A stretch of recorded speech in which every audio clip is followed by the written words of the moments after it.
Oke, dengan ucapan Bismillahirrahmanirrahim. Assalamualaikum warahmatullahi wabarakatuh. Jadi, pada pertemuan ini kita akan membahas materi kita selanjutnya, yaitu materi bab 2, yaitu mengenai menyipta cerita fantasi. Jadi, dalam materi ini diharapkan kalian mampu untuk menyiptakan atau membuat sebuah cerita fantasi yang sangat-sangat menarik. Nah, pertanyaan selanjutnya yang akan muncul adalah, Pak Guru, apa sebenarnya yang dimaksud dengan cerita fantasi? Nah, sebelum kita menjelaskan mengenai apa yang dimaksud dengan cerita fantasi, saya ingin tanya dulu, pernah tidak kita melihat atau kita menonton bersama film-film Harry Potter? Atau pernah tidak ada yang nonton film Narnia? Nah, kalau kita melihat film Harry Potter itu adalah filmnya banyak yang menceritakan tentang seorang anak yang memiliki kekuatan sihir di tongkatnya. Dia bisa merubah apapun menjadi apapun. Dia bisa merubah batang kayu menjadi ular, dan dia bisa menerbangkan sebuah sapu lidi. Nah, kalau kita lihat film ini merupakan salah satu cerita fantasi. Kenapa dikatakan salah satu cerita fantasi?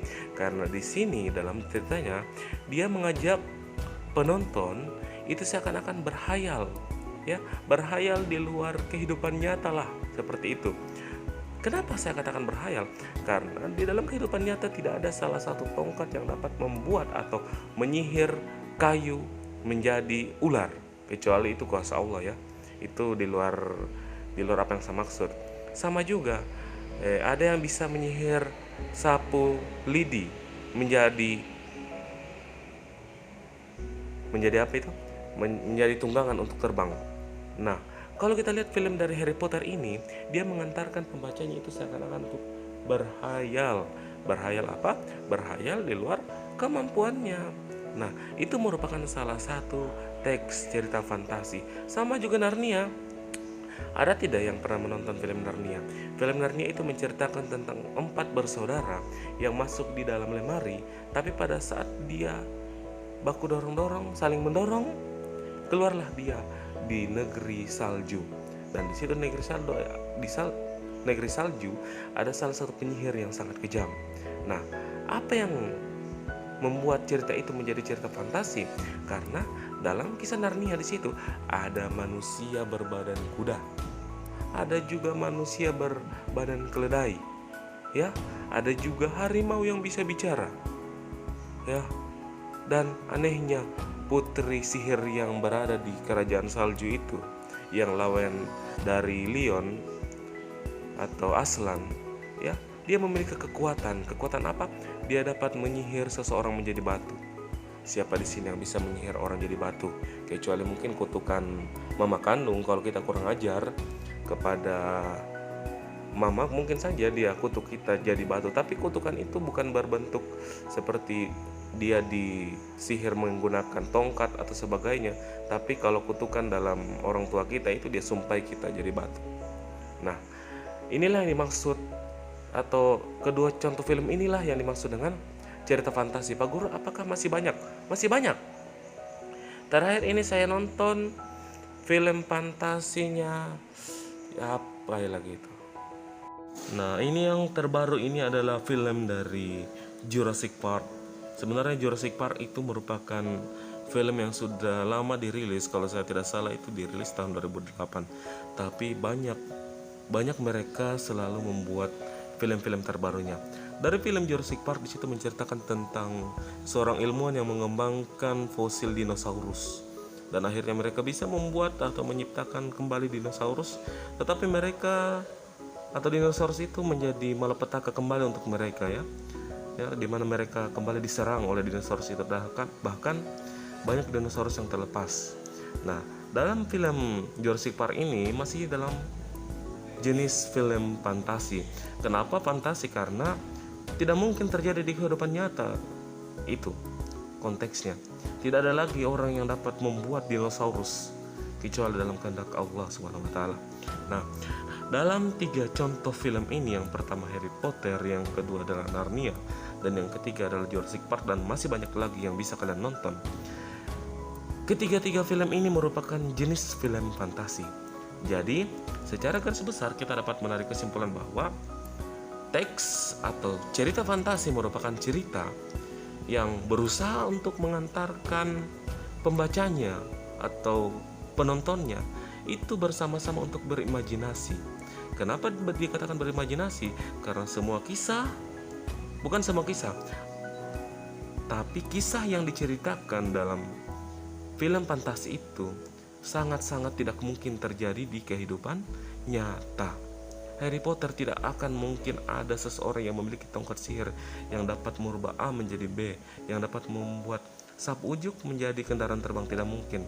Sama juga film Narnia, tidak ada mungkin orang yang dapat masuk di dalam lemari tiba-tiba keluar di negeri salju, dan tidak ada mungkin juga orang atau sehebat apapun orang itu yang dapat memiliki tongkat yang dapat membuat orang jadi batu. Dan yang ketiga, tidak ada mungkin orang yang dapat menciptakan kembali dinosaurus.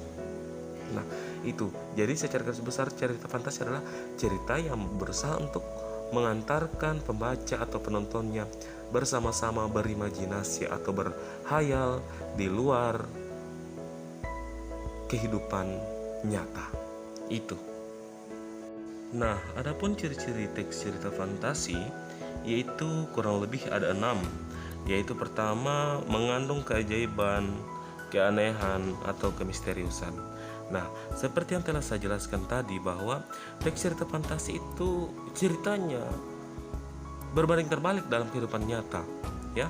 Jadi jika kamu ingin membuat sebuah cerita fantasi, usahakan ceritanya itu mengandung keajaiban. Contohnya seperti itu Harry Potter, apa keajaibannya? Dia dapat membuat atau menggunakan tongkatnya untuk menyihir beberapa benda menjadi benda yang lain. Nah, yang selanjutnya, memiliki ide cerita. Maksudnya di sini ide cerita itu adalah ide ceritanya itu usahakan menarik lah, jangan monoton, sihir terus, ya, sihir terus. Usahakan juga membuat sebuah keajaiban yang baru.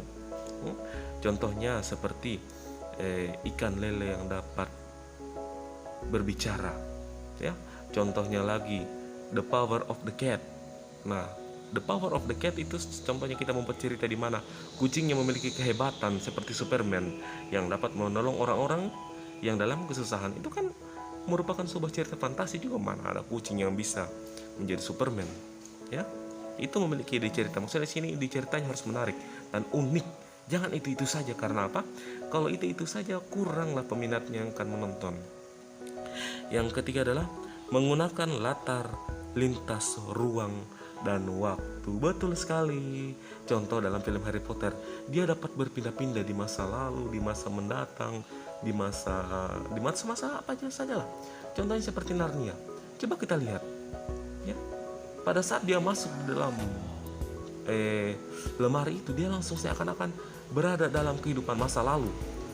Kenapa saya katakan masa lalu? Karena masih kental dengan kerajaannya, ya.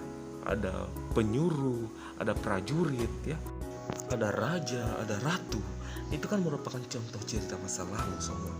Jadi di mana dalam film itu mereka seakan-akan berpindah dunia menjadi dunia masa lalu. Filmnya juga Jumanji. Mereka terhisap di dalam televisi dan mereka seakan-akan berada di alam yang lain, ya, bukan di tempat mereka saat itu. Sama juga filmnya Harry Potter. Harry Potter paling jelas, tiba-tiba dia masuk dalam kereta dan keretanya itu pergi di alam yang lain lagi. Nah, itu kan yang dimaksud dengan latar lintas ruang dan waktu.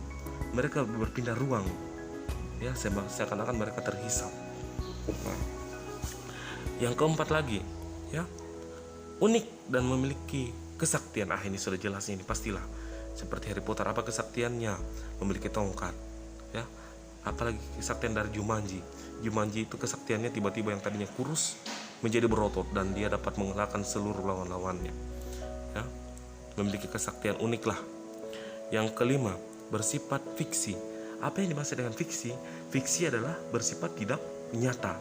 Nah, jadi dalam cerita fantasi, jangan sampai ini kamu ubah-ubah.